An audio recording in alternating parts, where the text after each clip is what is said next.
that his own union betrayed him. So please give a big warm round of applause and a big cake meal of 40 road for a good friend of Comrade Eugene that's done it.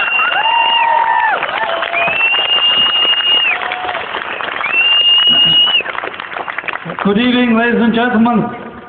I've been a trade union activist all my working life. The last 21 of them was spent in Dublin Bus.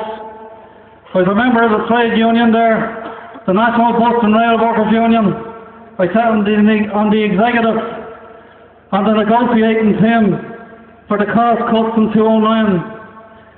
I believe I was accused by Dublin Bus that I instigated an unofficial strike last year in 2009 in Harristown. I refute that totally. What I done was I defended and negotiated a return to work for my members, and I led from the front in Harristown. I would like to ask, where are all the union leaders tonight? They're not here. They are silent, and I believe I was sacked not because of the unofficial dispute, but because I opposed the cost cuts in Dublin Bus last year. And it took 3 ballots to get the cost cuts passed. There were 120 buses taken off the roads, along with savage cuts in workers' conditions in Dublin Bus. They intend this year to take another 90 buses off the road, and yet they're telling you now they're giving you a better service.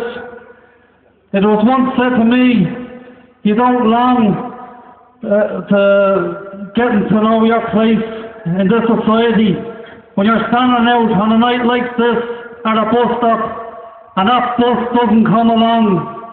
In the last 5 years, the trade unions in Dublin Bus have had gains in buses and public transport. We are now 210 buses less if the 90 come off the road this year. I would call upon all the trade unions in Dublin Bus to defend them 90 buses and not let the government take them off willy-nilly.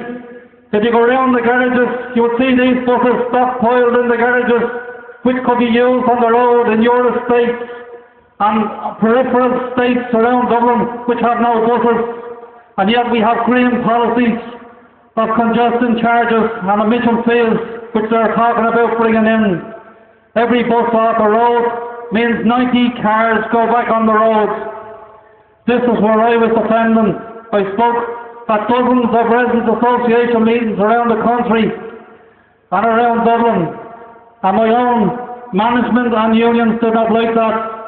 I will defend Dublin Bus and public transport tooth and nail. I started a campaign for my reinstatement back into Dublin Bus, and I am not going away. I want my job back.